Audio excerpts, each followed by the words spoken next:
বন্ধুরা, তোমরা সবাই কেমন আছো? আশা করি সবাই ভালো আছো। তো আজ রান্না করব লাউ শাক আলু দিয়ে কই মাছ দিয়ে তরকারি। এখানে দেখো মাছটা ভালো করে কেটে নুন হলুদ মাখিয়ে মাছটা ভালো করে ভেজে নিচ্ছি। এবার একটু উল্টে দেবো।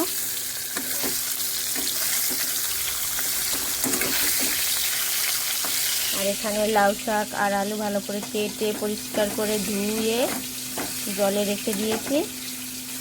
মাছটা ভাজা হয়ে যাক একটু, তারপরে রান্নাটা শুরু করব। এখানে দেখো কই মাছটা প্রায় ভাজা হয়ে গেছে, বেশি ভাজবো না যেহেতু সোনামণি খাবে। তো একটু হালকা ভেজে তুলে রাখবো, শক্ত হয়ে গেলে খেতে পারবে না। দেখো মাছটা কত বড় ছিল। জিরেটা বেটে নিয়েছি। এখানে মাছটা ভাজা হয়ে গেছে, নামিয়ে নেব।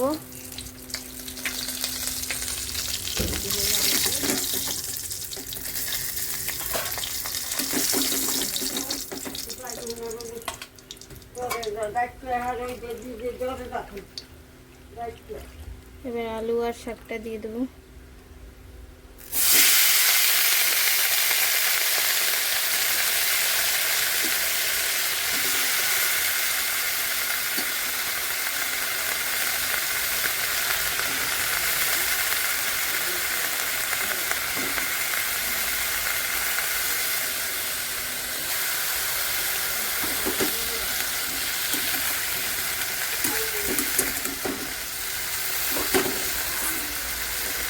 হলুদ আর নুনটা দিয়ে দেবো।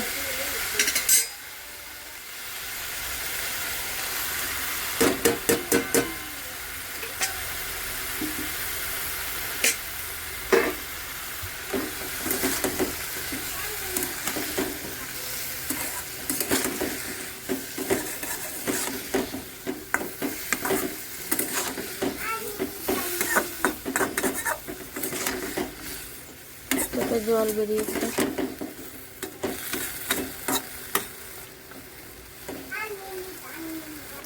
এখন জিরে বাটাটা দিয়ে দেবো।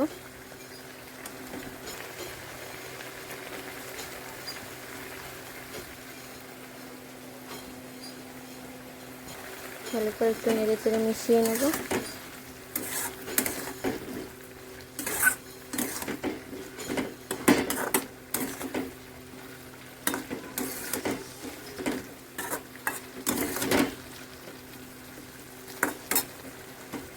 একটু ঝোলটা শুকনো হোক, তারপরে ভাজা ভাজা করে জল দিয়ে দেবো।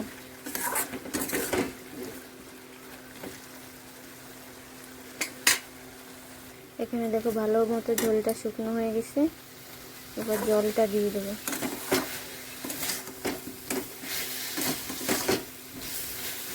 গন্ধটা যা বেরিয়েছে না, একদম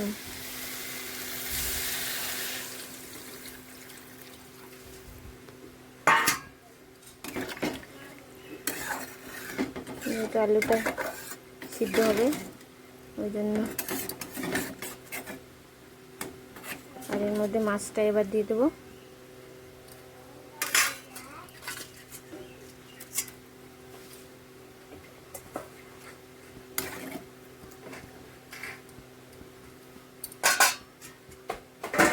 আর এটা একটু ঢাকা দিয়ে দেবো তাড়াতাড়ি হবে।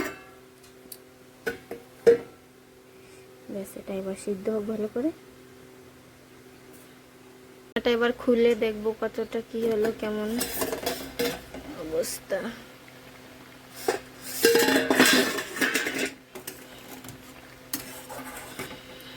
মাছটা ভালোভাবে সিদ্ধ হয়ে গেছে, আলুটাও ভালোভাবে সিদ্ধ হয়ে গেছে।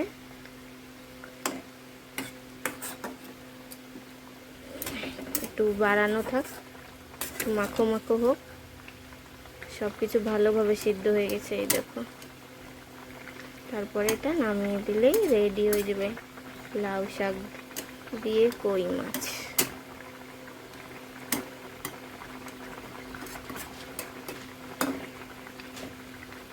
একটু ভালোভাবে জাল হোক। তরকারিটা রেডি হয়ে গেছে।